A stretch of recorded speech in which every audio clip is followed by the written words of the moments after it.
बोलो भारत माता की, ಭಾರತೀಯ ಜನತಾ ಪಾರ್ಟಿ की।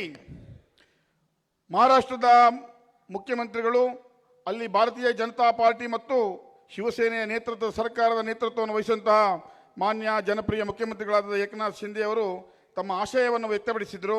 ಇವತ್ತು 3 ಬಾರಿಗೆ ಅವಧಿಗೆ ಶಾಸಕರಾಗಿ ಸಾಕಷ್ಟು ಕೆಲಸಗಳನ್ನು ಮಾಡಿದಂತಹ ನಮ್ಮ ಶಾಸಕರಾದ ರಘುಪತಿ ಭಟ್ರಿಗೆ ಒಂದು ಅಭಿನಂದನೆ ಮಾಡಬೇಕಂತ ಒಂದು ತನ್ನ ಮನದ ಇಚ್ಛೆಯನ್ನು ವ್ಯಕ್ತಪಡಿಸುತ್ತಾರೆ। ಆ ಪ್ರಕಾರ ಶಾಸಕರಾದ ರಘುಪತಿ ಭಟ್ರಿಗೆ ಕರ್ನಾಟಕದ ಮುಖ್ಯಮಂತ್ರಿ ಏಕನಾಥ್ ಶಿಂದೆ ಅವರು ಸನ್ಮಾನಿಸುವ ಮೂಲಕ ಅವರಿಗೆ ಗೌರವವನ್ನು ಅರ್ಪಿಸಬೇಕಂತ ಈ ಸಂದರ್ಭದಲ್ಲಿ ಹೇಳ್ತಾ ಇದ್ವಿ। ಮಹಾರಾಷ್ಟ್ರದ ಮುಖ್ಯಮಂತ್ರಿಗಳಾದಂತಹ ಏಕನಾಥ್ ಶಿಂದೆ ಅವರು ಶಾಸಕರಾದ ರಘುಪತಿ ಭಟ್ರಿಗೆ ಈಗ ಅಭಿನಂದನೆಯನ್ನು ಸಲ್ಲಿಸ್ತಾ ಇದ್ದಾರೆ। बोलो भारत माता की, भारतीय जनता पार्टी की, माननीय नरेंद्र मोदी जी की, एकनाथ शिंदे जी की।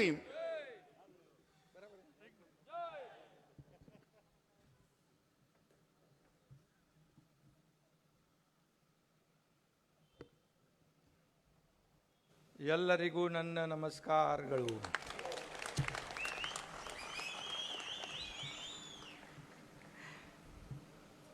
बोलो भारत माता की, भारत माता की, वंदे वंदे।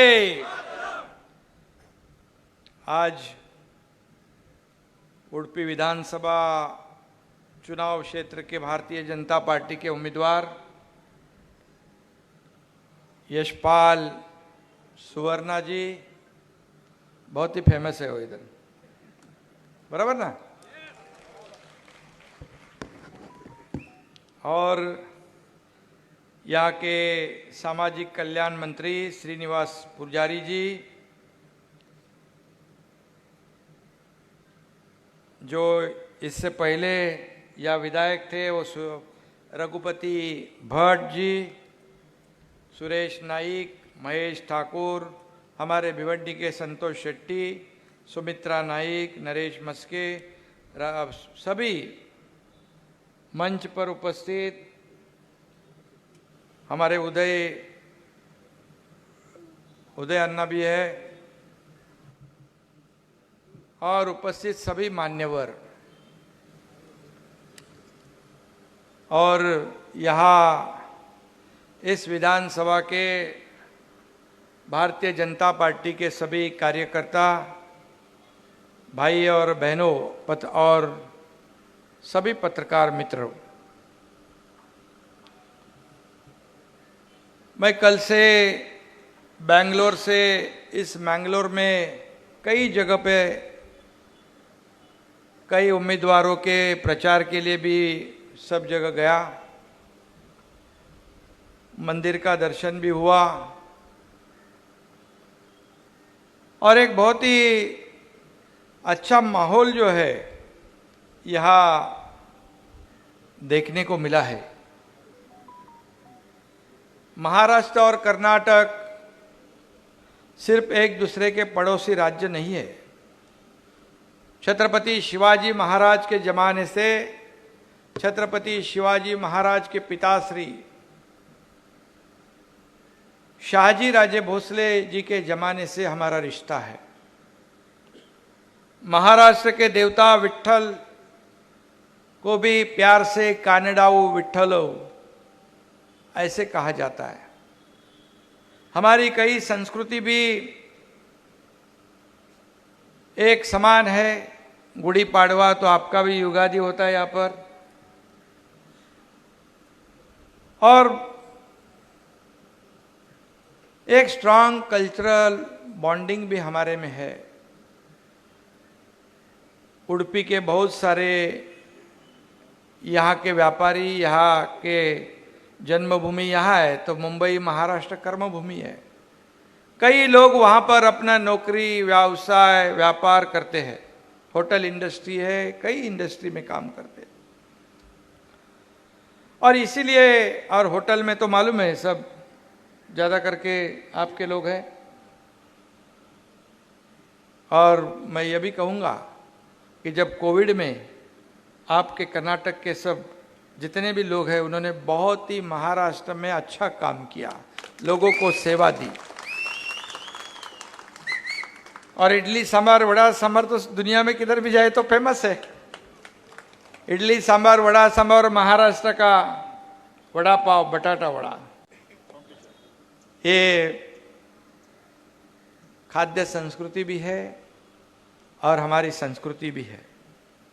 और इसीलिए मैं यहाँ पर महाराष्ट्र में शिवसेना बीजेपी गठबंधन का मुख्यमंत्री, इसी नाते से मैं आपके यहाँ पर प्रचार करने आया हूँ।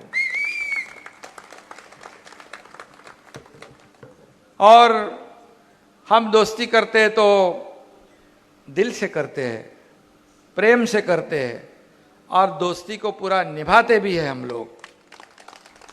और आप जानते हो 8-9 महीने पहले जो कुछ महाराष्ट्र में हुआ है, आप सब लोग जानते हो। बाला साहेब ठाकरे जी के विचार, हिंदुत्व के विचार को हम लोग आगे ले जा रहे हैं और नरेंद्र मोदी जी ने वहां पर सरकार बनाने में सहयोग किया और सरकार 8-10 महीने से चल रही है। डबल इंजन की सरकार कर्नाटक में है, वैसे डबल इंजन की सरकार महाराष्ट्र में भी है।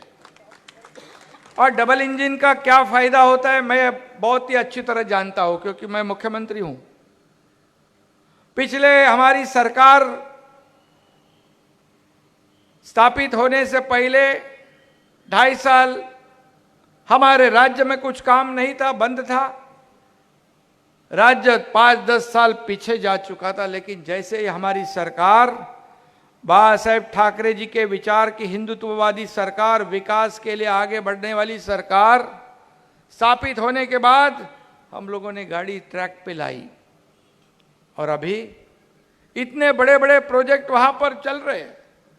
और नरेंद्र मोदी जी, हमारे आदरणीय प्रधानमंत्री जी के पास हम जो भी महाराष्ट्र का प्रस्ताव भेजते हैं, एक भी पैसा कम नहीं होता है, पूरा का पूरा प्रस्ताव मंजूर होता है। यही फायदा कर्नाटक में भी है। पिछले 5 साल में, मैं आंकड़े नहीं बताऊंगा, वो तो सब आपको मालूम है कितना फंड जो केंद्र सरकार की ओर से कर्नाटक को मिला है। और जो रुके आपके प्रोजेक्ट थे, इरिगेशन के हो, रोड के हो, इंफ्रा के हो, उसे आगे बढ़ा रहे हैं। कर्नाटक में भी बहुत ही इंडस्ट्री आ रही है, आईटी हब है, विकास हो रहा है। और इसीलिए यह डबल इंजन की सरकार की जरूरत है। और मैंने देखा अभी यहां पर मैंने ये रघुपति भट्ट जी को शाल पहनाई है। क्यों? क्योंकि 3 बार वो विधायक थे और 3 बार के बाद हमारे यशपाल जी आ गए, यशपाल सुवर्णा। इन्होंने भी मेरे ख्याल से कुछ स्कूल में हिजाब का मुद्दा उठाया था, पूरे देश में फैल गया वो। और ऐसे नौजवान जो डैशिंग कैंडिडेट को कैंडिडेट बनाने के बाद हमारे रघुपति भट्ट भी कैंडिडेट के जैसे ही काम कर रहे हैं। मतलब 2-2 कैंडिडेट, 2-2 उम्मीदवार, 2-2 विधायक आपको है। ये सिर्फ भारतीय जनता पार्टी और शिवसेना में ही होता है, क्योंकि एक सामान्य घर का एक व्यक्तिमत्व, हमारे आदरणीय मोदी जी देश के प्रधानमंत्री हो सकते हैं। मेरे जैसा एक किसान का बेटा महाराष्ट्र का मुख्यमंत्री होता है। ये सिर्फ भारतीय जनता पार्टी और शिवसेना में होता है। वैसा यशपाल जी भी आज एक कार्यकर्ता के रूप में आगे आया है। उसकी लोकप्रियता बहुत ज्यादा हो रही है और उसमें आपको मेरे ख्याल से 50,000 से ज्यादा लीड मिलेगा, क्योंकि भट्ट भी आपके साथ है, पूरी जनता आपके साथ है। और एक छोटा सा छोटा कार्यकर्ता भी यहां पर शासक बन सकता है। ये मिसाल आज यशपाल जी के माध्यम से आपके सामने आई हुई है। और इसीलिए मैं इतना ही कहूंगा, एक कार्यकर्ता, आरएसएस का कार्यकर्ता आज विधायक बनेगा, मुझे अभी उन्होंने कहा कि छत्रपति शिवाजी महाराज का बड़ा यहाँ पर स्टैच्यू बनाएंगे, आप आ जाओ। जरूर आऊंगा मैं। छत्रपति शिवाजी महाराज हमारे देवता है, यहीं से तो उनकी शुरुआत हो गई, उनके पिताजी के जमाने से। और जहां पर आज किसी ने घोषणा पत्र में बजरंग दल के ऊपर बैन लगाने की बात की है, मुझे कहा, पूछा पत्रकारों ने, मैंने कहा विनाश काले विपरीत बुद्धि। बजरंग बली से पंगा लोगे तो बजरंग बली ने क्या किया था आपको मालूम है। और ये बजरंग बली ये कांग्रेस के भ्रष्टाचार का पूरा जो भ्रष्टाचार है उसे जलाकर खाक करने वाला ये बजरंग बली है। बजरंग दल जो है ये देशभक्त है, राष्ट्रभक्त है। आरएसएस हो, बजरंग दल हो, जब जब आपत्ति आती है, संकट आता है, खुद की जान जोखिम में डालकर दूसरों की जान बचाने का काम ये लोग करते हैं। एक देशद्रोही संगठन के बराबरी आप कैसे कर सकते हो उसकी? इसका भुगतान इस चुनाव में बराबर करना पड़ेगा ना। बराबर जवाब दोगे आप 10 तारीख को? बिल्कुल दे दो।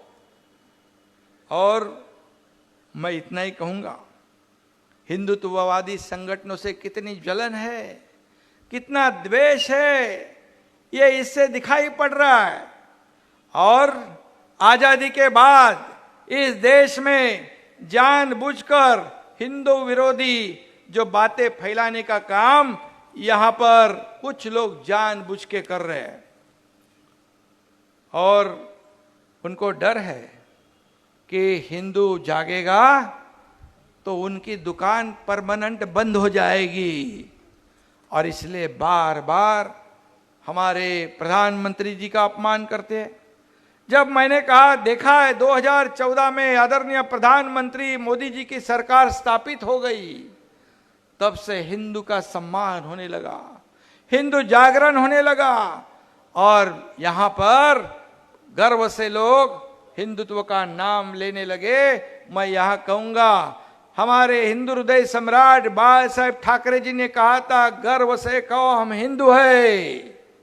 ये नारा देने वाले भी हो है। और इसीलिए यहां पर आज हम सब लोग बड़े गर्व के साथ हिंदुत्व का नारा देते हैं। और इसीलिए ये सब जानबूझकर सावरकर जी का अपमान जानबूझकर कर रहे हैं। ये कांग्रेस के लोग, ये राहुल गांधी विदेश में जाकर हमारे प्रधानमंत्री और देश की बदनामी करता है। ये तो कैसा चलेगा? आज प्रधानमंत्री जी का अपमान करते। आज प्रधानमंत्री जी बेंगलोर में जो रोड शो हो गया, लाखों लोग वहां पर आए थे, लाखों लोग। ये उनकी लोकप्रियता है। और इसीलिए उनकी लोकप्रियता विपक्ष को चुभ रही है, जलन हो रही है। हमारे प्रधानमंत्री जी ने हमारे देश का नाम पूरे दुनिया में रोशन कर दिया है। हमारे 11वें नंबर की अर्थव्यवस्था को 5वें नंबर पर लाने का काम हमारे आदरणीय प्रधानमंत्री जी ने किया है। उनको आप अपमान करते हो। हमारे G20 का प्रेसिडेंटशिप हमारे देश को निभाने का मौका मिला है, हमारे लिए सबके लिए गौरव की बात है। जो कांग्रेस के लोग हमारे प्रधानमंत्री जी के बारे में जो अपमानजनक बात करते हैं, उसको आप सहन करोगे? उसका जवाब हमें 10 तारीख को देना है। 10 तारीख के चुनाव मतदान के दिन ये प्रधानमंत्री के जितने बार गलत उनसे बात किए उनके बारे में, तो मैं इतना ही कहूंगा, उन्होंने कभी भी उसका बदला लिया नहीं, जवाब भी दिया नहीं। लेकिन इसका बदला देश की जनता ने लिया। 400 जब चुन के आए थे सांसद कांग्रेस के, आज 40 पर आ गए, 40 पर आ गए। अगर ऐसा करेंगे तो 40 के आगे का 0 कम होगा, 4 रहेंगे, सिर्फ 4। और इसीलिए मैं आपको भी बोलना है, और जो 70 साल में कांग्रेस ने कितने काम किए वो देखो, और 9 साल में आदरणीय नरेंद्र मोदी जी ने जो काम किए वो देखो। आज कितने पूरे देश में रोड बन रहे, हाईवे बन रहे, इंफ्रास्ट्रक्चर के काम शुरू है, गरीबों का चूल्हा जलाने का काम मोदी जी ने किया है।